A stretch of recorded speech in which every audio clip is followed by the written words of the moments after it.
அனைவருக்கும் வணக்கம். குரு வக்ர நிவர்த்தி பலன்கள் 2026. குரு பகவான் வக்ர கதியில் இருந்தவர் இப்போ மார்ச் 9ஆம் தேதி வக்ர நிவர்த்தி ஆக போறாரு. இந்த வக்ர நிவர்த்தி பலன்கள் நம்மளோட நட்சத்திரத்துக்கு எப்படி இருக்க போகுது, நம்மளுடைய நட்சத்திரத்துக்கு பாசிட்டிவா இருக்கா நெகட்டிவா இருக்கா, எதெல்லாம் பாசிட்டிவா இருக்கு எதெல்லாம் நம்ம கொஞ்சம் கவனமா இருக்கணும் அப்படிங்கிற ஒரு கிளாரிட்டியை இந்த வீடியோ பதிவுல கம்ப்ளீட்டா நம்ம பார்க்கலாம். தற்போது குரு பகவான் மிதுன ராசியில டிராவல் ஆயிட்டு இருக்காரு. மிதுனத்துல வக்ரத்துல இருக்காரு. மார்ச் 9ஆம் தேதி வக்ரத்துல இருந்து தன்னுடைய இயல்பு கதிக்கு திரும்புறாரு. வக்ர நிவர்த்தியாகி நேர்கதிக்கு திரும்புறாரு. இந்த வக்ர நிவர்த்தி அமைப்பு அப்படிங்கிறது டெஃபினட்டா ஒரு நிறைய மாற்றத்தை கொடுக்கும். குருவுடைய பார்வைகள்ல நிறைய சேஞ்சஸ் கொடுக்கும். பொதுவாகவே இந்த ஜோதிட சாஸ்திரத்துல சொல்லுவாங்க, குரு பார்க்க கோடி குற்றம் விலகும் அப்படின்னு சொல்லுவாங்க. அதன் அடிப்படையில இப்ப குரு பகவான் வக்ர நிவர்த்தியாகி நேர்கதியில டிராவல் செய்ய போற இந்த குரு பகவான் தான் பார்க்கக்கூடிய இடங்களை சிறப்படைய வைப்பார். எனவே இந்த குரு வக்ர நிவர்த்தியில நம்மளுடைய நட்சத்திரத்துக்கு எந்த மாதிரியான சிறப்பு பலன்களை இந்த குரு பகவான் தரப்போறாரு, எதுல எல்லாம் நம்ம கொஞ்சம் அவேர்னஸா இருக்கிறது நல்லது அப்படிங்கறத இந்த பதிவுல நான் கம்ப்ளீட்டா எக்ஸ்பிளைன் பண்ணிருக்கேன். பதிவை முழுமையா பாருங்க, கண்டிப்பா உங்களுக்கு பயனுள்ள ஒரு பதிவாக இருக்கும். மேலும் வீடியோ ஸ்டார்ட் பண்றதுக்கு முன்னாடி நீங்க நம்ம சேனலை சப்ஸ்கிரைப் பண்ணாம இருக்கீங்கன்னா மறக்காம சப்ஸ்கிரைப் பண்ணிக்கோங்க. அப்படியே பக்கத்துல இருக்க பெல் சிம்பிளை கிளிக் பண்ணி நோட்டிபிகேஷன் ஆன் பண்ணி வச்சுக்கோங்க. அப்பதான் நாங்க பதிவிடக்கூடிய பதிவுகள் உங்களுக்கு உடனுக்குடனே நோட்டிபிகேஷனாக கிடைக்கும். இப்போது விருச்சிக ராசி கேட்டை நட்சத்திரக்காரர்களுக்கு இந்த குரு வக்ர நிவர்த்தி பலன்கள் எப்படி இருக்கு அப்படிங்கறத இப்ப நம்ம டீடெயிலா கிளியரா பார்க்கலாம். நம்மளோட நட்சத்திரத்தை பொறுத்த வரைக்கும் குரு பகவான் அஷ்டமஸ்தானமாகி 8ஆம் இடத்துல வக்ரத்துல இருந்தாரு. இப்ப வக்ர நிவர்த்தியாகி நேர்கதியில டிராவல் செய்ய போறாரு. அதே அஷ்டமஸ்தானத்துல அடுத்த ஒரு 83 நாட்கள், அதாவது குரு பெயர்ச்சி வரைக்கும் இந்த நேர்கதி அப்படிங்கிறது தொடர போகுது. அதுவும் அஷ்டமஸ்தானத்திலேயே தொடர போகுது. குரு நமக்கு ஒரு முழு சுப கிரகம், சுப ஆதிபத்தியம் பெற்ற ஒரு கிரகம். 2, 5க்கு அதிபதியாக வரக்கூடிய ஒரு யோகாதிபதி அப்படிங்கிற நிலையை அடையக்கூடிய ஒரு சுப கிரகம் தான் குரு. அவர் அஷ்டமத்துல இருக்கிறது அந்த அளவுக்கு அட்வைசபிள் இல்ல. ஆதிபத்திய கெடுதலை உறுதியா செஞ்சிருவாரு. அதே மாதிரி காரகத்துவம் ரீதியாக ஒரு சில நன்மைகளை செய்யறதுக்கு கடமைப்பட்டவராக வருவாரு. அதுவும் அஷ்டமஸ்தானம் வழியாக தான் இது எல்லாத்தையுமே கொடுப்பாரு. எனவே அடுத்த ஒரு 83 நாட்கள் குருவுடைய அந்த ஒரு சஞ்சாரம் அந்த அளவுக்கு நமக்கு பாசிட்டிவா இல்ல. இருந்தாலும் இது ஒரு சில விஷயங்களுக்கு டெஃபினட்டா ஒரு பாசிட்டிவான ரிசல்ட்டை கொடுக்கும். குரு தான் அமர்ற இடத்தை காட்டிலும் பார்க்கக்கூடிய இடங்களை சுபத்துவப்படுத்துவாரு. 8ஆம் இடமாகிய குற்றவியல் ஸ்தானமாக பாவிக்கப்படக்கூடிய அந்த 8ஆம் இடத்துல மறைந்து தன்னுடைய பார்வையின் மூலமாக மேலும் ஒரு 3 பாவங்களை வலிமைப்படுத்துவாரு. அதாவது 12ஆம் பாவகம், 2ஆம் பாவகம், மேலும் 4ஆம் பாவகம். இந்த பாவகத்தெல்லாம் பார்த்து குரு அந்த பாவகத்தை சற்று வலிமைப்படுத்துவாரு.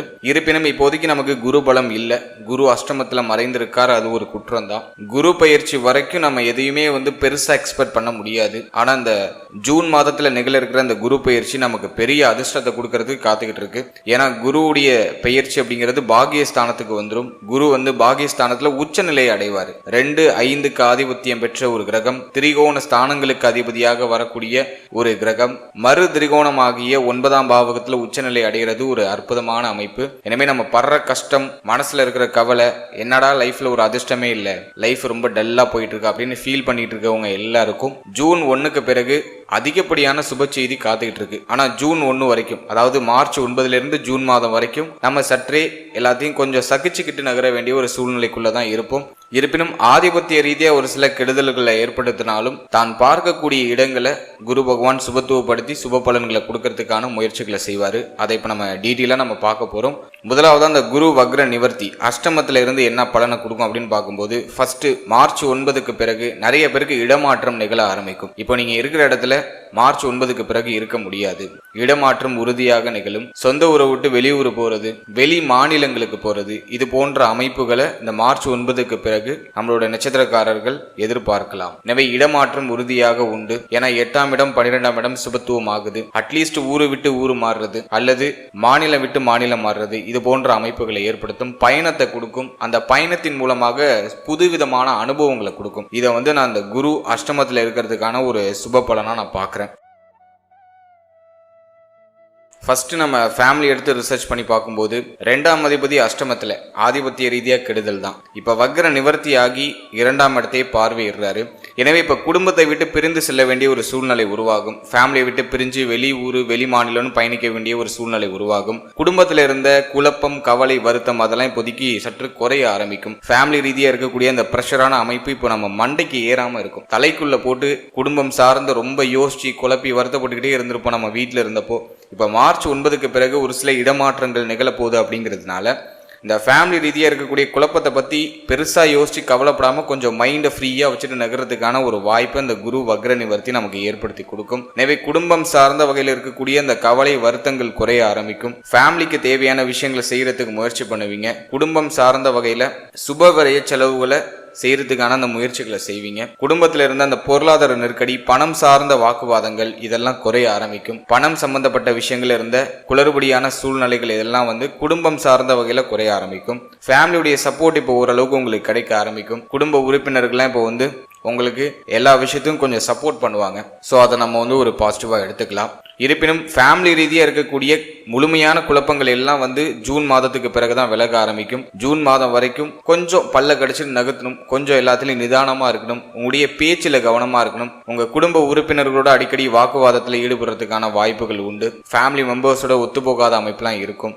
நீங்கள் இப்போ ஃபேமிலி கூட தான் இருக்கீங்கன்னா அப்படியே ஒரு மாதிரி குடும்பத்தில் அடிக்கடி வாக்குவாதம் வருது. சின்னதாக ஏதாச்சும் சொன்னால் அதை ஆப்போசிட்டில் உள்ள பர்சன் தப்பாக புரிஞ்சுட்டு நம்மகிட்டே வாக்குவாதம் பண்ணுவாங்க. இப்படி தான் ஒரு மாதிரி கொஞ்சம் ப்ரெஷராக போயிட்டு இருக்கும். எனவே மார்ச் 9க்கு பிறகு ஃபேமிலியை விட்டு பிரிஞ்சு இருக்கிறதுக்கு வாய்ப்பு கிடைக்குதுன்னா அதை யூஸ் பண்ணிக்கோங்க. அது உங்களுக்கு ஒரு பாசிட்டிவான ரிசல்ட்டை கொடுத்துரும். ஜூன் மாதம் வரைக்கும் குடும்பம் சார்ந்த வகையில் கொஞ்சம் ப்ரெஷரான அமைப்பு இருக்கும். ஜூன் மாதத்துக்கு பிறகு கம்ப்ளீட்டாக எல்லாமே சரியாயிடும். அதே போல மார்ச் 9க்கு பிறகு இந்த குரு வக்ர நிவர்த்திக்கு பிறகு தற்போது இருக்கக்கூடிய அந்த மன உளைச்சலிருந்து கொஞ்சம் வெளில வருவீங்க.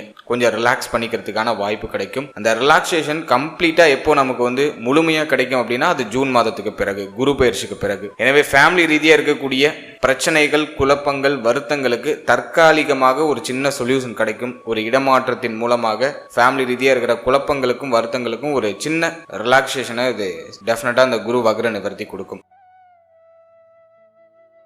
அடுத்தது தொழில், உத்தியோகம் இது சார்ந்த விஷயங்களை நம்ம ரிசர்ச் பண்ணி பார்க்கும்போது 10ஆம் இடத்துல கேது, குருவும் அஷ்டமத்தில் போய் மாட்டிக்கிட்டாரு. பொருளாதார ரீதியாக கொஞ்சம் சிரம அமைப்பை காமிக்குது. எனவே தொழில் ரீதியாக பெருசாக முன்னேற்றம் இல்லை.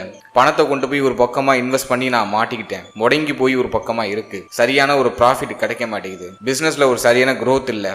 பிஸ்னஸை சேஞ்ச் பண்ணலாங்கிற ஒரு ஐடியா வந்துகிட்டே இருக்கு.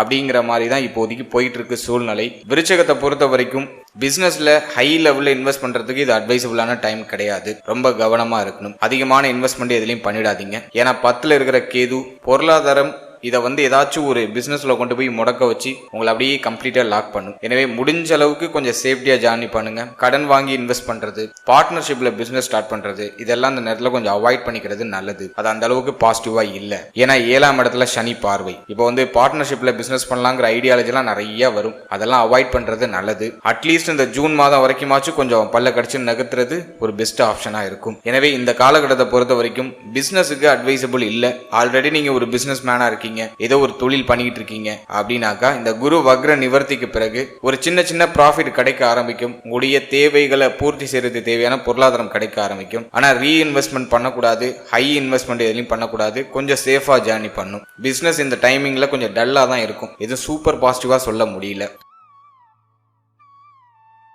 அடுத்தது உத்தியோகத்தில் இருக்கிறவங்களுக்கு ஏதாச்சும் ஒரு சூப்பர் மாற்றம் இருக்கா அப்படின்னு நம்ம பார்க்கும்போது உத்தியோகத்தில் இருக்கிறவங்கலாம் இப்போதைக்கு ஏதோ ஒரு வேலை பார்க்குறோம் அப்படிங்கிற மாதிரி தான் நகர்ந்துட்டு இருக்காங்க. எதையும் சூப்பர் டூப்பா சொல்ல முடியல. இப்போ இந்த குரு வக்ர நிவர்த்திக்கு பிறகும் அப்படியே நியூட்ரலா தான் போகும். பெருசா பாசிட்டிவா இல்லை. பிடிக்காத ஒரு வேலையை பிடிச்ச மாதிரி செய்ய வேண்டிய ஒரு சூழ்நிலைக்குள்ள நம்மளோட நட்சத்திரக்காரர்கள் இப்ப மாட்டிக்கிட்டு இருக்காங்க. தேவைகள் அதிகமா இருக்கு, ஆசைகள் அதிகமா இருக்கு, உயர்தரமான குறிக்கோள் இருக்கு. அதற்காக இப்போதைக்கு கிடைக்கிற வேலையை ஏதோ ஒரு மாதிரி பார்த்துட்டு இருக்கோம். பார்க்குற வேலை மனசுக்கு பிடிச்ச வேலையா இல்லை. அப்படிங்கிற மாதிரி தான் இந்த ஜீவனத்துல இருக்கிற கேது நம்மள அழகா எடுத்துட்டு போவாரு. அஷ்டமத்துல இருக்கிற குரு மன சஞ்சலத்தை மாத்தி மாத்தி கொடுத்துட்டே இருப்பாரு. ஒரு தெளிவான ஒரு சிந்தனை ஓட்டத்தை கொடுக்க மாட்டாரு. இது பண்ணுவோமா அது பண்ணுவோமான்னு குழப்பத்தை கொடுத்துட்டே இருப்பாரு. எனவே உத்தியோகம் சார்ந்த விஷயங்களை பொறுத்த வரைக்கும் எதுவும் திருப்திகரமாக இல்லை அப்படிங்கிறது தான் உண்மை.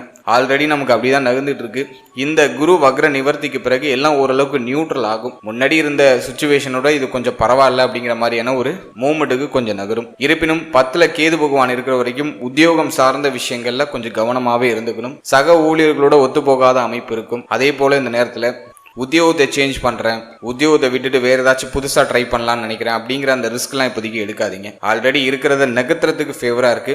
ஹை ரிஸ்க் எடுக்கிறதுக்கு இது ஃபேவரா இல்லை. அப்படி நீங்க உத்தியோகத்துல இடமாற்றம் அடையணும்னு நினைக்கிறீங்கன்னா புதுசா ஒரு வேலையை தேடி உறுதிப்படுத்திட்டு அதன் பிறகு ஆல்ரெடி இருக்கிற வேலையை விடுறது நல்லது. பழைய வேலையை விட்டுட்டு தான் நான் வேலை தேட போறேன் அப்படின்னாக்கா அது அட்வைசபிளா இருக்காது. எனவே உத்தியோகத்துல மாற்றங்கள், உத்தியோகம் சார்ந்த வகையில் ஏதாச்சும் ரிஸ்க் எடுக்கிறது, இதெல்லாம் கொஞ்சம் அவாய்ட் பண்ணிக்கிறது நல்லது. அதே மாதிரி நீங்க வந்து ஒரு கவர்மெண்ட் ஜாப்ல இருக்கீங்க அப்படின்னா மேல் அதிகாரிகள் சம்பந்தமான விஷயங்கள்ல ரொம்ப கவனமா இருக்கணும். மேல் அதிகாரிகளோட அடிக்கடி முட்டிக்கிறதுக்கான வாய்ப்பு இருக்கு. மேல் அதிகாரிகளுக்கும் உங்களுக்கும் சுத்தமா செட் ஆகாத அமைப்பெல்லாம் வந்து நீங்க வாய்ப்பு இருக்கு. எனவே மேல் அதிகாரிகள் சார்ந்த விஷயம், உங்களுடைய முதலாளிகள் சம்பந்தப்பட்ட விஷயம், இதிலெல்லாம் சற்று கவனமா இருக்கிறது சிறப்பு. எனவே தொழில் சார்ந்த விஷயமும் உத்தியோக சார்ந்த விஷயமும் சற்று சுமாரா தான் இருக்கு. எதையும் சூப்பரா இருக்கு அப்படின்னு சொல்ல முடியல. ஒரு மாதிரி கொஞ்சம் டல்லா தான் எடுத்துட்டு போகுது. இந்த குரு வக்ர நிவர்த்திக்கு பிறகு இருக்கிற அந்த நெருக்கடி அமைப்புகள்லாம் கொஞ்சம் நியூட்ரல் ஆகும். அதை வேணா நம்ம எதிர்பார்க்கலாம். மற்றபடி இந்த நேரத்துல உத்தியோகம் தொழில் சார்ந்த விஷயங்கள்ல ஒரு முழுமையான திருப்தியை நீங்க எதிர்பார்க்க முடியாது. கொஞ்சம் அனுசரிச்சு தான் போகணும், பல்ல கடிச்சிட்டு தான் நகர்த்தணும். இதெல்லாம் எப்போ வரைக்கும் அப்படின்னா ஜூன் மாதம் வரைக்கும் ஒரு 83 நாட்கள் சற்று கவனமா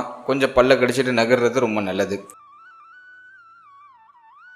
அடுத்தது நம்ம பார்க்கறது பொருளாதாரத்தை பொறுத்த வரைக்கும் நம்மளோட நட்சத்திரத்துக்கு கடந்த சில மாதங்களாகவே கடுமையான நெருக்கடி தான். பணம் பற்றாக்குறை, எதுலையும் ஒரு திருப்தியான ஒரு ஃபுல்ஃபில் அடைய முடியல. எல்லாத்துக்கும் ஒரு பணம் வந்து ஒரு பெரிய தடையா இருந்திருக்கும். நீங்க செய்யணும்னு நினைக்கிற விஷயத்துக்கு பொருளாதாரம் ஒரு பெரிய தடையா இருந்திருக்கும். வருமானம் வந்திருக்கும், ஆனா அது வந்து அப்படியே டிவைட் ஆகிட்டே இருந்திருக்கும். ஃபேமிலிக்கு ஒரு பக்கம் போயிருக்கும், நம்மளோட மருத்துவ செலவு ஒரு பக்கம் போயிருக்கும். அது மட்டும் இல்லாம அதர் எக்ஸ்பான்ஸ் அப்படியே நம்ம கையை மீறி போயிருக்கும். எனவே செலவை கண்ட்ரோலே பண்ணியிருக்க முடியாது. பணம் வரது எங்கே தான் போகுது அப்படின்னே தெரில, கணக்கு வழக்கு இல்லாமல் அது மாட்டு கரைஞ்சிருது அப்படிங்கிற மாதிரியான கம்ப்ளைண்ட் தான் கடந்த சில மாதமாக நம்ம வந்து அனுபவிச்சுட்டு வந்துட்டு இருக்கிறது. இப்போ அந்த குரு வக்ர நிவர்த்தி என்ன செய்யும் அப்படின்னு நம்ம பார்க்கும்போது குருவுடைய பார்வை 12. எனவே இந்த காலகட்டத்தை பொறுத்த வரைக்கும், அதாவது மார்ச் 9க்கு பிறகு செய்யக்கூடிய செலவுகள் அர்த்தமுள்ள செலவுகளாக மாறும், சுபவிரய செலவுகளாக மாறும். பணமே இல்லை, பொருளாதார நெருக்கடி அதிகமாக இருந்துச்சு அப்படின்னு சொன்னவங்களுக்கு இப்போ அந்த பொருளாதார நெருக்கடி கொஞ்சம் குறையும். இருப்பினும் லாபஸ்தானத்துல சனி பார்வை, 2ஆம் அதிபதியோ 8ல. நிறைய பேருக்கு வருமானமே இருக்காது. நிறைய பேர் வேலையை இழந்துட்டு இருந்திருப்பாங்க. வேலையை மாற்றம் பண்றேன், வேலையில ரிஸ்க் எடுக்கிறேன் அப்படின்னு சொல்லிட்டு வேலை இல்லாத நிலை நிறைய பேருக்கு இருந்திருக்கும். இப்போ இந்த குரு வக்ர நிவர்த்தியை பொறுத்த வரைக்கும் உங்களுடைய தேவைகள் எண்ணங்களை பூர்த்தி செய்யறதுக்கு தேவையான ஒரு ஸ்மால் லெவல் ஆஃப் அமௌண்ட் ஆச்சு இப்போ நீங்க சம்பாதிக்க ஆரம்பிப்பீங்க. அதற்கு தகுந்தாற் போல ஒரு வேலை, அதற்கு தகுந்தாற் போல ஒரு நல்ல ஒரு சூழ்நிலை, பொருளாதார சூழ்நிலை அப்படிங்கிறது இப்போ கிடைச்சிரும். செலவுகளை மேற்கொள்றதுக்கு தேவையான ஒரு பொருளாதார அமைப்பு அப்படிங்கிறது நேரத்தில் கிடைக்கும். இருப்பினும் எதுவும் திருப்திகரமாக இல்லை அப்படிங்கிறது தான் உண்மை. 11ஆம் ஸ்தானத்துல சனி பார்வை இருக்கிறதுனால எதையும் முழுமையா திருப்தியா நம்ம ஏத்துக்க முடியாது. பண பற்றாக்குறை அப்படிங்கிறது தொடர்ச்சியா தான் இருந்துகிட்டு இருக்கும். கொஞ்சம் எல்லாத்தையும் கொஞ்சம் அட்ஜஸ்ட் பண்ணி நகர்த்துற மாதிரி தான் இருக்கும். இருப்பினும் கடுமையா இருந்த சுத்தமா இல்லாத நிலை, கையில பணமே இல்லை அப்படிங்கிற நிலை மாறி கையில இப்போ பண புழக்கம் வர ஆரம்பிக்கும். அப்படியே எல்லாத்தையும் ரொட்டேட் பண்ணுவீங்க. அதுக்கு வந்து இது ஃபேவரா இருக்கு. எனவே இந்த குரு வக்ர நிவர்த்தியை பொறுத்த வரைக்கும் கடந்த மாதத்தோட ஒப்பிடும்போது, கடந்த சில மாதத்தோட நம்ம ஒப்பிட்டு பார்க்கும்போது இந்த மார்ச் 9க்கு பிறகு ஒரு பெட்டரான சிச்சுவேஷன் அப்படிங்கிறது டெஃபினட்டா இருக்கும். கையில பணப்புழக்கம் சற்று சரளமாக புழங்க ஆரம்பிக்கும். எண்ணங்கள் தேவைகளை பூர்த்தி செய்யறதுக்கு ஏதுவான அந்த பொருளாதார சூழ்நிலை அப்படிங்கிறது கிடைக்க ஆரம்பிக்கும். அதை நான் வந்து உங்களுக்கு ஒரு பாசிட்டிவா பாக்குறேன். அடுத்தது ஒரு சிலருக்கு கடன் சுமை இருக்கிறதுக்கான வாய்ப்பு இருக்கு. கடன் சார்ந்த சிந்தனை, கடன் சார்ந்த சுமை, இது சார்ந்த அமைப்புகள்ல ஒரு சில நெருக்கடி அமைப்புகள் வரலாம். இப்போ அந்த குரு பார்வை 12ல சுபத்துவமா பதிகிறதுனால அந்த கடனை கட்டி முடிக்கிறதுக்கான வாய்ப்புகள்லாம் இப்ப கிடைக்கும். இந்த நேரத்துல நீங்க செய்யற செலவு, எடுத்து வைக்கக்கூடிய ஒரு அடியும் இந்த பொருளாதார நெருக்கடியை கண்ட்ரோலுக்கு கொண்டு வருவீங்க. அப்படியே அது மார்ச்லேருந்து ஸ்டார்ட் ஆகும். அந்த பிளானிங் மைண்ட் செட் வந்து மார்ச்லேருந்து ஸ்டார்ட் ஆகும். உங்களுடைய அத்தியாவசிய தேவையில ஸ்டார்ட் பண்ணி நீங்க செய்யணும்னு நினைக்கிற விஷயங்கள் வரைக்கும் அப்படியே அந்த பிளானிங் மைண்ட் செட் அப்படியே மார்ச்லேருந்து ஸ்டார்ட் ஆகும். அது அப்படியே ஜூனுக்கு மேல அப்படியே பிக்கப் ஆயிடும். ஜூன் மாதத்துக்கு மேலெல்லாம் பொருளாதார நெருக்கடியிலேருந்து கண்டிப்பாக கம்ப்ளீட்டாக வெளில வந்துடுவீங்க. மார்ச்லேருந்து அந்த பிளானிங் மைண்ட் செட் வந்து ஸ்டார்ட் ஆக ஆரம்பிக்கும். அந்த பொருளாதார நெருக்கடிக்கான அடித்தளம், அதை முடிவுக்கு கொண்டு வரதுக்கான அந்த அடித்தளம், அதை வந்து இந்த நேரத்தில் நீங்கள் சிறப்பாக அந்த பேஸ்மெண்ட்டை நீங்கள் கரெக்டாக போட்டுருவீங்க. அது நான் வந்து உங்களுக்கு ஒரு பாசிட்டிவாக பார்க்குறேன். அடுத்தது திருமண முயற்சி, திருமண வாழ்க்கை, இதெல்லாம் வந்து எந்த அளவுக்கு பாசிட்டிவா இருக்கு அப்படின்னு நம்ம பார்க்கும்போது, திருமண முயற்சிக்கு இந்த காலகட்டம் பெருசா ஏதுவா தெரியல. ஒரு மாதிரி தடங்கள், தடை, வருத்தம், குழப்பம், ஏஜ் அதிகமாயிடுச்சு, இன்னும் ஒரு வரன் அமைய மாட்டேது அப்படிங்கிற மாதிரியான ஒரு கவலை அப்படிதான் போயிட்டு இருக்கு. இப்போ வந்து அதுக்கு ஃபேவரா இல்லை. ஜூன் மாதத்துக்கு பிறகு, குரு பயிற்சிக்கு பிறகு திருமணம் சார்ந்த விஷயங்கள்லாம் உங்களுக்கு சுபத்துவமா மாறுது. அது வரைக்கும் கொஞ்சம் குழப்ப அமைப்பு இருக்கு. ஃபேமிலியில ஒரு சரியான சப்போர்ட் இருக்காது. ஒரு முடிவு எடுக்கிறதுல ஒரு மாதிரி சிரம அமைப்புகள்லாம் இருக்கும். குறிப்பா குடும்பத்துடைய ஒத்துழைப்பு அந்த அளவுக்கு பாசிட்டிவா இருக்காது. எனவே திருமண முயற்சிகள் ஒரு மாதிரி தடை தாமதத்தோட ஒரு மாதிரி தடங்களா தான் போயிட்டு இருக்கு. ஒரு விஷயத்தை ஸ்டார்ட் பண்ணணும்னு நினைக்கிறீங்க, திருமண முயற்சியை ஸ்டார்ட் பண்ணணும்னு நினைக்கிறீங்கன்னா அது தள்ளி தள்ளி போற மாதிரி ஃபீல் ஆகும். எனவே இந்த நேரத்தை பொறுத்த வரைக்கும் திருமண முயற்சிகள் சூப்பர் பாசிட்டிவா இல்லை, கொஞ்சம் டல்லா தான் இருக்கு. கொஞ்சம் பொறுமையா நகர்த்துறதே சிறப்பு தான். ஜூன் மாதத்துக்கு பிறகு திருமண முயற்சிகள்லாம் பாசிட்டிவா மாறும். இந்த காலகட்டம் வந்து குரு பலமும் இல்ல, சனி பார்வையும் 7ஆம் இடத்துல. எனவே திருமண முயற்சிக்கு பெருசா ஏதுவா இல்ல. கொஞ்சம் பொறுமையாவே நகரலாம். கொஞ்சம் பொறுமையாகவே நகர்றது சிறப்பு. ஜூன் மாதம் வரைக்கும் சரியான வரன் வரலையே அப்படின்னு நினைச்சு கவலைப்பட வேண்டாம். டைம் அப்படிதான் இருக்கு, கொஞ்சம் டல்லா தான் இருக்கு. அதனால எதை நினைச்சு ஒரி பண்ணாதீங்க. உங்களுடைய கெரியர்ல இப்போதைக்கு ஃபோக்கஸ் பண்ணுங்க. ஜூன் மாதத்துக்கு பிறகு நீங்க உங்களோட வரன் தேடல் அப்படிங்கிற அந்த ஒரு விஷயத்தை ஸ்டார்ட் பண்ணலாம். ஜூன் மாதத்துக்கு பிறகு ஒரு பாசிட்டிவான ரிசல்ட் கிடைக்கும். அது வரைக்கும் கவலைப்படாம ஜஸ்ட் உங்களோட கெரியர்ல இப்போதைக்கு ஃபோக்கஸ் பண்ணுங்க. அடுத்தது நான் பார்க்கறது திருமண வாழ்க்கை. திருமண வாழ்க்கையை பொறுத்த வரைக்கும் கொஞ்சம் விட்டு கொடுத்து அனுசரிச்சு போக வேண்டிய சூழ்நிலையில தான் இப்போ நம்மளோட நட்சத்திரக்காரர்கள் போயிட்டு இருக்காங்க. 7ஆம் இடத்துல சனி பார்வை, 2ஆம் அதிபதி 8ல மறைஞ்சி ஒரு மாதிரி சுபத்துவம் இல்லாத ஒரு அமைப்புல இருக்காரு. எனவே இப்போதைக்கு வந்து பார்த்தோன்னா வாழ்க்கை துணை சார்ந்த விஷயங்கள்ல கொஞ்சம் கவனமாகவே இருக்கணும். வார்த்தைகள்ல ரொம்ப நிதானமா இருக்கணும். வாழ்க்கை துணையோட ஒத்துப்போகாத அமைப்புகள் அடிக்கடி வந்து போகும். அடிக்கடி கருத்து போராட்டம் வந்து நீங்கும். குறிப்பா பொருளாதாரம் சார்ந்த கருத்து போராட்டம் உங்களுக்கும் உங்களுடைய வாழ்க்கை துணைக்கும் வந்து நீங்க வாய்ப்புகள் உண்டு. ரொம்ப கவனமா இருக்கணும். இதை நான் வந்து உங்களை பயமுறுத்துறதுக்காக சொல்லல. ஆல்ரெடியே அந்த சுச்சுவேஷனை நீங்க ஃபீல் பண்ணிருக்கலாம். உங்களுக்கும் உங்களோட பார்ட்னருக்கும் அடிக்கடி இந்த முரண்பாடான கருத்துக்கள், நீங்க சொல்றது அவங்களுக்கு ஒத்து வராது, அவங்க சொல்றது உங்களுக்கு ஒத்து வராது, ஒரு மாதிரி கருத்து போராட்டமாவே போயிருக்கும். எனவே கொஞ்சம் சேஃபா ஜேர்னி பண்றது ரொம்ப நல்லது.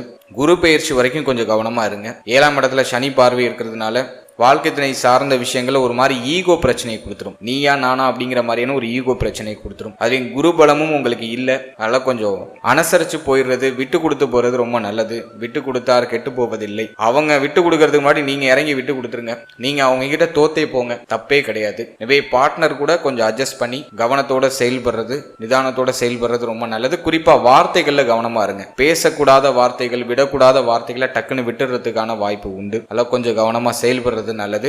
அடுத்தது நான் மெயினா சொல்றது, வாழ்க்கை துணையுடைய தேக ஆரோக்கியத்துல கொஞ்சம் எக்ஸ்ட்ரா கேர் எடுத்துக்கிறது நல்லது. இந்த நேரத்துல வாழ்க்கை துணைக்கு மன அழுத்தம் அதிகரிக்க வாய்ப்பு இருக்கு. இந்த நேரத்துல நீங்க அவங்களுக்கு ரொம்ப சப்போர்ட்டிவா இருக்கிறது ரொம்ப முக்கியமான ஒரு விஷயமா நான் பாக்குறேன். வாழ்க்கை துணையால உங்களுக்கு மன அழுத்தம் அதிகரிக்கும். அவங்களுக்கு ஆல்ரெடி மன அழுத்தம் அதிகமாக தான் இருக்கும். ஏன்னா 7ஆம் பாவகம் கம்ப்ளீட்டா வீக்கா இருக்கு. எனவே இந்த நேரத்தை பொறுத்த வரைக்கும் கொஞ்சம் பொறுமையா தான் நகர்த்தணும். வாழ்க்கை துணையுடைய தேக ஆரோக்கியத்துல கொஞ்சம் எக்ஸ்ட்ரா கேர் எடுத்துக்கிறது நல்லது. வாழ்க்கை துணை சார்ந்த விஷயங்கள்ல கொஞ்சம் கவனமா இருக்கிறது ஒரு சிறப்பான பலன்களை உங்களுக்கு பெற்றுக் கொடுக்கும். எனவே திருமண முயற்சி, திருமண வாழ்க்கை கொஞ்சம் டல்லா இருக்கு, கவனமா இருக்க வேண்டியது அவசியம். அடுத்தது குழந்தை பாக்கியம், பிள்ளைகள் சார்ந்த விஷயம். இதெல்லாம் எப்படி இருக்குன்னு நம்ம ரிசர்ச் பண்ணி பார்க்கும்போது, குரு நமக்கு வந்து 8ல மறைகிறது ஒரு குற்றம். 5ஆம் அதிபதி 8க்கு போயிடுறாரு, அது ஒரு குற்றம். 5ஆம் இடத்துல ஆல்ரெடி சனி. எனவே குழந்தை பாக்கியம் சார்ந்த விஷயங்கள்ல ஒரு மாதிரி தடுமாற்றம் இருக்கும். புத்திர பாக்கியம் தாமதப்படுறது, புத்திர பாக்கியம் சார்ந்த விஷயங்கள்ல தடங்கள் ஏற்படுறது, இது போன்ற அமைப்புகளை கடந்த சில மாதமாவே நம்ம சந்திச்சுட்டு வந்துட்டு இருக்கோம். இந்த நேரத்தை பொறுத்த வரைக்கும் குழந்தை பாக்கியம் தடை தாமதத்தோட தான் கிடைக்கும். பெருசா பாசிட்டிவா இல்ல.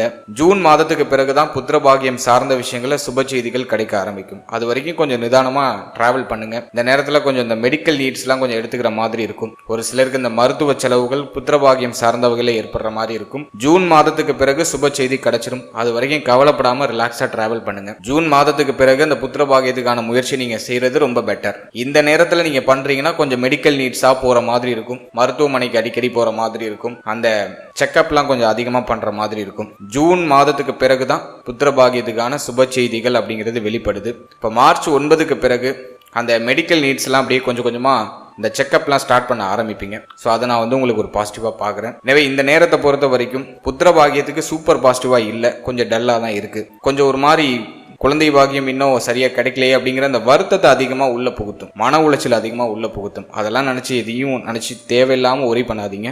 டெஃபினட்டா ஜூன் மாதத்துக்கு பிறகு சுப செய்தி கிடைச்சிடும். இப்போதைக்கு உங்களோட மைண்டு, உங்களோட மனசு இதை கொஞ்சம் காம் டவுனா வச்சுட்டு நல்லா ஹெல்த்தியான ஃபுட் அதிகமா இன்டேக் எடுங்க, நல்லா ஹெல்த்தியா சாப்பிடுங்க.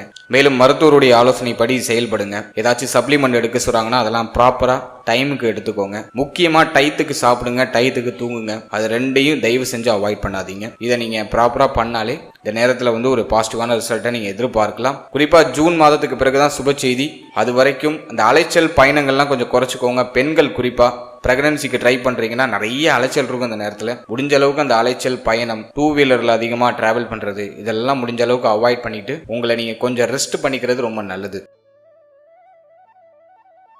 அடுத்தது பிள்ளைகள் சம்பந்தமான விஷயங்களை பொறுத்த வரைக்கும் கடுமையான மன உளைச்சல் பிள்ளைகள் சார்ந்த வகையில் இருக்கும். பிள்ளைகள் சொல் பேச்சு கேட்க மாட்டாங்க, பிள்ளைகளுடைய எதிர்காலம் எப்படி இருக்க போகுது, பிள்ளைகளுக்கு ஒரு சுப விஷயம் பண்ணணும்னு ஆசைப்படுறேன், தடைப்பட்டு போகுது, தாமதப்பட்டு போகுது அப்படிங்கிற மாதிரியான ஒரு கவலை, வருத்தம், குழப்பம், இதெல்லாம் பிள்ளைகள் சார்ந்த விஷயங்களை ஏதாச்சும் ஒரு இக்கனாவை வச்சே திருவார் இந்த சனி பகவான். இப்ப குரு பார்வையும் இல்ல, குருவும் 8ல மறைஞ்சிடுறாரு. எனவே பிள்ளைகள் சார்ந்த விஷயங்கள ஒரு மாதிரி கடுமையான மன உளைச்சல், பிள்ளைகளோட செட் ஆகாத அமைப்பு, பிள்ளைகளோட அடிக்கடி கருத்து போராட்டம், பிள்ளைகளோட அடிக்கடி சண்டை போடுற மாதிரியான ஒரு சூழ்நிலை, இதை இந்த கிரக அமைப்புகள் ஏற்படுத்துது. எனவே நம்மளோட நட்சத்திரக்காரர்கள் பிள்ளைகள் சம்பந்தமான விஷயங்களை சற்று கவனமா இருக்கணும். பிள்ளைகளுக்கு சுப விசேஷம், சுப மாற்றம் ஏதாச்சும் பண்ணணும்னு நினைக்கிறீங்க அப்படின்னா அதை ஜூன் மாதத்துக்கு பிறகு தள்ளி வைங்க. அது வரைக்கும் கொஞ்சம் நிதானமா டிராவல் பண்றது நல்லது. பிள்ளைகளோட கொஞ்சம் அனுசரிச்சு போய்க்கணும். பிள்ளைகளுடைய தேக ஆரோக்கியத்துல கொஞ்சம் எக்ஸ்ட்ரா கேர் எடுத்துக்கணும். பிள்ளையுடைய தேக ஆரோக்கியம் அடிக்கடி பாதிக்கப்படுறதுக்கான வாய்ப்புகள் உண்டு. அல்ல பிள்ளையுடைய தேக ஆரோக்கியத்துல கொஞ்சம் அதிக அக்கறை செலுத்திக்கிறது ரொம்ப நல்லது. பிள்ளைகள் சார்ந்த கவலைகள் எல்லாத்துக்கும் ஜூன் மாதத்துக்கு பிறகுதான்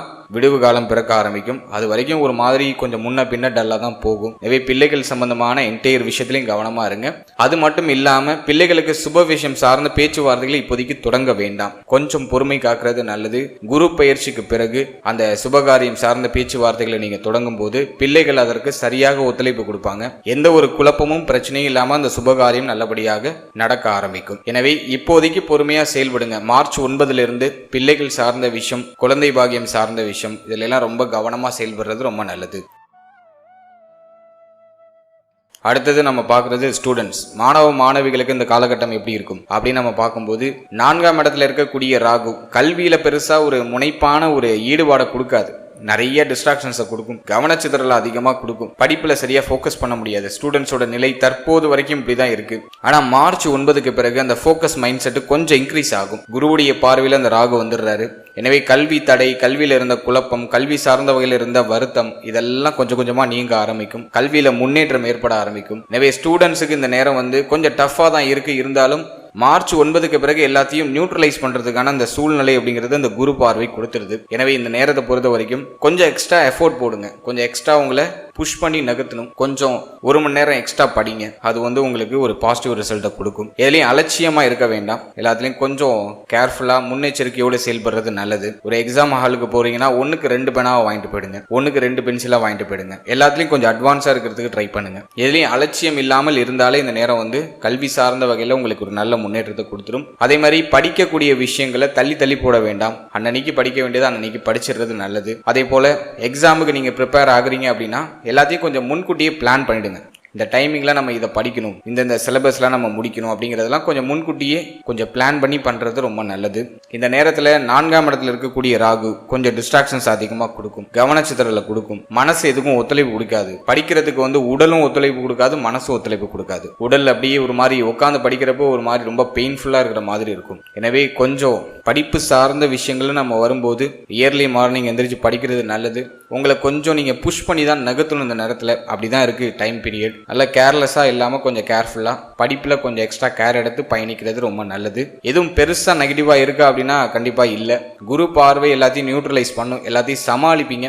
அதற்கான வல்லமையை இந்த குரு பார்வை கொடுத்துரும். இருந்தாலும் இந்த பய உணர்வு, தயக்க உணர்வு இதெல்லாம் கொஞ்சம் அவாய்ட் பண்ணிட்டு கான்ஃபிடென்ட்டாக உங்களோட எக்ஸாம் ஹாலில் உங்களோட எக்ஸாம்ஸ் எழுதுங்க. கான்ஃபிடென்ட்டாக நீங்கள் அந்த எக்ஸாமுக்கு ப்ரிப்பேர் ஆகுங்க. நல்ல ஒரு ரிசல்ட்டே இந்த காலகட்டம் உங்களுக்கு கொடுக்கும்.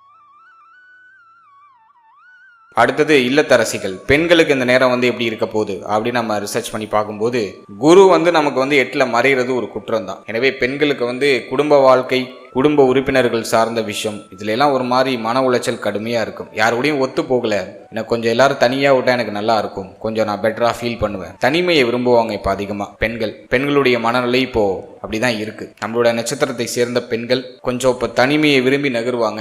யார்கிட்டயாச்சும் கொஞ்சம் ஆறுதலான அந்த வார்த்தைகள்லாம் கிடைக்குமான்னு ஏங்குவாங்க. அப்படிதான் இப்போதைக்கு போயிட்டு இருக்கு. குரு வக்ர நிவர்த்தியும் எதுவும் பெருசா பெட்டரான ஒரு சுச்சுவேஷனை கொடுக்குற மாதிரி தெரியல. குரு பயிற்சி வரைக்கும் பெண்களுக்கு கொஞ்சம் டல்லா தான் போகும். இப்போதைக்கு உங்க ஹெல்த்ல கொஞ்சம் எக்ஸ்ட்ரா கேர் எடுத்துக்கோங்க. மனசை ரொம்ப போட்டு தேவையில்லாத விஷயங்கள்லாம் மைண்ட்ல போட்டு குழப்பிக்கிட்டு எதையும் நினைச்சு வருத்தப்பட்டுலாம் இருக்காதீங்க. கொஞ்சம் ரிலாக்ஸா இருங்க. எல்லாம் ஜூன் மாதம் வரைக்கும், ஜூனுக்கு பிறகு குரு பயிற்சிக்கு பிறகு கம்ப்ளீட்டா எல்லாமே இன்டர்சேஞ்ச் ஆயிடும். உங்களுக்கு எல்லாமே ஃபேவரா வந்துடும். நீங்க ஆசைப்பட்ட விஷயத்த தொடங்கிடுவீங்க. செய்யணும்னு நினைச்சு ரொம்ப நாளா நீங்க மனசுல ஒரு ஆசை வச்சுட்டு இருக்கீங்க இல்லையா, அதை நீங்க செயல்படுத்துறதுக்கான வாய்ப்புகள் எல்லாம் ஜூன் மாதத்துக்கு பிறகு கிடைக்கும். ஜூன் மாதம் வரைக்கும் கொஞ்சம் ரிலாக்ஸா டிராவல் பண்ணுங்க. இப்போதைக்கு உங்களோட இன்னர் பீஸை கொஞ்சம் தக்க வச்சுக்கிறது நல்லது. காலையில சீக்கிரமா எந்திரிக்கிறதுக்கு முயற்சி பண்ணுங்க. பெண்கள் குறிப்பா காலையில ரொம்ப சீக்கிரமா எழுந்து முடிஞ்சவங்க குளிச்சிருங்க. குளிச்சுட்டு காலையில தெய்வ வழிபாட்டோட அந்த நாளை தொடங்குங்க. கண்டிப்பா உங்களுக்கும் உங்களுடைய குடும்பத்துக்கும் சூப்பர் பாசிட்டிவான ஒரு ரிசல்ட் கிடைக்கும். காலையில நீங்க ஆளா எழுந்து, ஆல்மோஸ்ட் நம்ம சைட்ல இருக்கக்கூடிய பெண்கள் எல்லாருமே எழுந்துருவாங்க. ஒரு சிலர் ஒர்க்கிங் பீப்புளா இருப்பாங்க. முடிஞ்ச அளவுக்கு காலையில சீக்கிரமா எழுந்து ஒரு மங்களகரமான பாடலை போட்டுட்டு நீங்களும் சீக்கிரமா குளிச்சு ரெடி ஆயிட்டு தெய்வ வழிபாட்டோட அந்த நாளை நீங்க தொடங்கும் போது உங்ககிட்ட இருக்கிற அந்த பாசிட்டிவிட்டி உங்க ஃபேமிலியில உள்ள எல்லாருக்கும் அப்படியே கிடைக்கும். ரொம்ப டல்லா இருக்கிற ஃபேமிலி மெம்பர்ஸ் கூட டக்குன்னு பிரிஸ்க் ஆகி உங்களுக்கு நல்ல சப்போர்ட் பண்ண ஆரம்பிப்பாங்க. எனவே இந்த நேரத்தை பொறுத்த வரைக்கும் காலையில சீக்கிரமா தெய்வ வழிபாட்டோட அந்த நாளை நீங்க தொடங்குறது உங்களுக்கு ஒரு பாசிட்டிவான ரிசல்ட்டை கொடுக்கும். இந்த நேரத்துல தேவையில்லாத மனக்குழப்பத்துக்கு இடம் கொடுக்காதீங்க. தேவையில்லாத விஷயங்களை கேட்க வேண்டாம், தேவையில்லாத விஷயங்களை பேச வேண்டாம், தேவையில்லாத விஷயங்களை பார்க்க வேண்டாம். இது மூணுமே உங்களுடைய அந்த மனதை சஞ்சலப்படுத்திக்கிட்டே இருக்கும். அதெல்லாம் முடிஞ்ச அளவுக்கு நமக்கு சம்மந்தம் இல்லாத விஷயங்கள்ல ஈடுபடாம இருக்கிறது நல்லது. தேவையில்லாத விஷயங்களை கேட்காம இருக்கிறது நல்லது. அது நமக்கு ஒரு பெட்டரான ஒரு மனநிலையை பெற்றுக் கொடுக்கும். ஜூன் மாதம் வரைக்கும் கொஞ்சம் டஃபா இருக்கும் பெண்களுக்கு. ஜூன் மாதத்துக்கு பிறகு எல்லாமே நியூட்ரல் ஆகி மேன்மையான ஒரு நல்ல பலன் கிடைக்க ஆரம்பிக்கும். அடுத்தது நம்ம பார்க்கறது ஹெல்த், தேக ஆரோக்கியம். நம்மளோட நட்சத்திரக்காரர்களுக்கு எப்படி இருக்க போகுது அப்படின்னு நம்ம ரிசர்ச் பண்ணி பார்க்கும்போது 8ஆம் இடத்துல இருக்கிற குரு 2ஆம் அதிபதி 5ஆம் அதிபதி 8ல. ஃபர்ஸ்ட் கண் சம்பந்தமான விஷயங்கள்ல கவனமா இருந்துக்கணும். கண் பல் உபாதை நீங்க வாய்ப்பு இருக்கு. பல் சார்ந்த விஷயத்துல பல்வலி வர்றது, பல்லுல ஏதாச்சும் மாற்றங்கள் பண்றது, அதே போல ஒரு சிலருக்கு இந்த வாயில துர்நாற்றம் அடிக்கிறது, இது போன்ற பிரச்சனைகளை சந்திக்கிறதுக்கான வாய்ப்பு உண்டு. கொஞ்சம் கவனமா இருக்கணும். அடுத்தது நான் பாக்குறது வயிறு சம்பந்தமான உபாதைகள் ஒரு சிலருக்கு நீங்கும். ஸ்டொமக் பெயின் வருது அல்லது வயிறு சார்ந்த வகையில் ஏதாச்சும் பிரச்சனை நீங்கிறது, குடல் சம்பந்தமான விஷயங்கள் ஏதாச்சும் பிரச்சனை வருது, அதற்கான வாய்ப்புகள் உண்டு. கொஞ்சம் கவனமா இருந்துக்கணும். அடுத்தது ஒரு சிலருக்கு தோல் சம்பந்தமான வியாதி, ஸ்கின் டிசீஸ் ஏதாச்சும் நீங்கலாம். குரு அஷ்டமத்தில் இருக்காரு. எனவே ஸ்கின் சம்பந்தமான டிசீஸ் ஏதாச்சும் நீங்க வாய்ப்பு உண்டு. அதே போல உங்களுடைய கால் பாதத்துல சற்று கவனமா இருங்க. கால் பாதத்துல புதிகால் வலி வருது, கால் பாதத்துல அடிக்கடி அடிபடுறது, அதுக்கான வாய்ப்பு உண்டு. ஒரு சிலருக்கு மூட்டு வலி நீங்க வாய்ப்பு இருக்கு. ஏன்னா உங்களுக்கு